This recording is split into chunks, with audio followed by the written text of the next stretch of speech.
in North America, it is estimated that up to 20% of all power outages are caused by animals and birds. ReliaGuard offers products and solutions to all electric utilities facing this critical issue.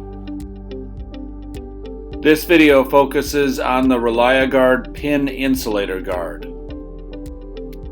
So here is Marty Niles from ReliaGuard, and first he's pointing out that the gray eel is installed on bare wire as a continuous length up to and over the insulator to prevent it from migrating over time with wind and vibration. And now he's installing the Pin Insulator Guard, again with the gray eel. You'll want to have it as close around the wire, as much up to the insulator as you can get it.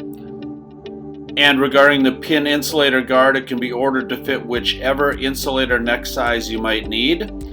You can see as the wire exits, there are flexible fingers to accommodate a wide range of wire sizes, and the guard is simply secured by pushing through the fasteners that are provided, these black pin fasteners in the four corners of the guard. And finally, remember folks, cover up works, and the best fitting cover up works best.